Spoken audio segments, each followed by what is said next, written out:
Assalomu alaykum aziz gul shaydolari, yoshlarimiz kuzatuvchilari. Mana bugun aglanima gulining guvanlari sortini bo'lyapman.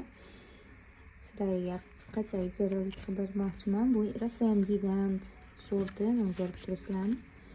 Gollandiyaniki bu toza sort. Gollandiyani gullari shu darajada yoqadiki, sababi bular ham tez tetga beradi, ham ildizlarni ko'rib turibsizlar. Judayam zo'r. Mana ildizni ko'rasizlarmi? Xitoyda aglanimasini hech qachon shu darajada zo'r chiqqanini ko'rmaganman, hech ham ko'rmaganman. Ildizlari mana o'ta darajada chiroyli, zo'r. Grunti ham mana asmakotlar solingan, grunti ham toza torfga ekilgan bo'ladi. Ham bularda Gollandiyani gullari nima uchun zo'r bo'ladi? Bular pishiq bo'ladi.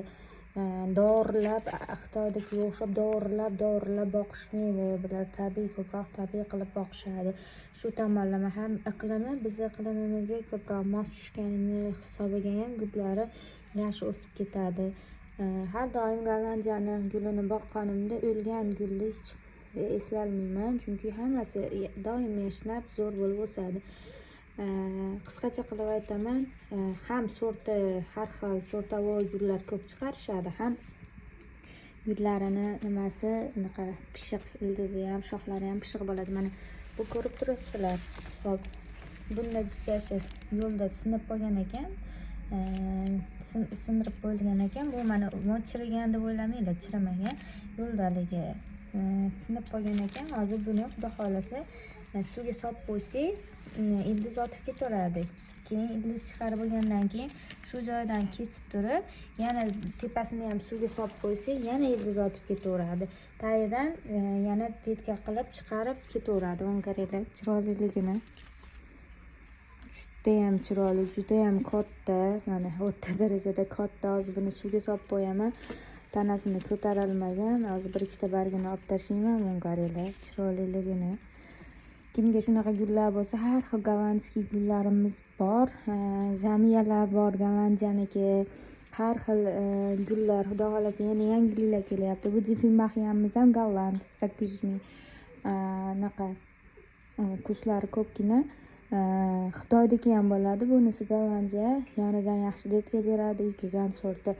Xo'p, kimga qanaqa gullar kerak bo'lsa, bemalol Telegramimizga a'zo bo'lsalaring, o'sha yerda narxlari bilan tashlab o'taman. Mana hozir menda asosiy ko'rsatmoqchi bo'lgan narsam, bemalol Xitoyda aglanimasini ildizini ochib, shunday ko'rib ko'ringlar. Shu darajada zo'r aglanimani topalasizlar.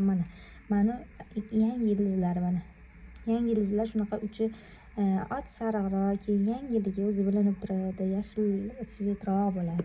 Hozir buni o'sha bo'lib, ko'pchilik katta gulga olisholmaydi. Shuning uchun men mana shunaqa katta ko'proq gullar olib kelib bo'lib sotaman, nisbatan arzonroq tushadi.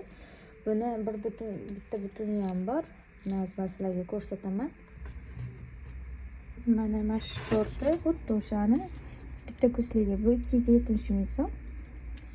Kimga kerak bo'lsa, mana bu ham rosa chiroyli, ildizi vashsha tonglar.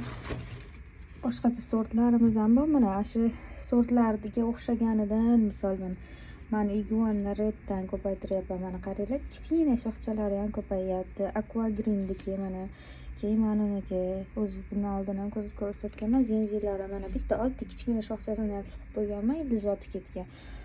Demoqchiman, gollandskiy gullarda to'g'ri qimmat, arzon emas.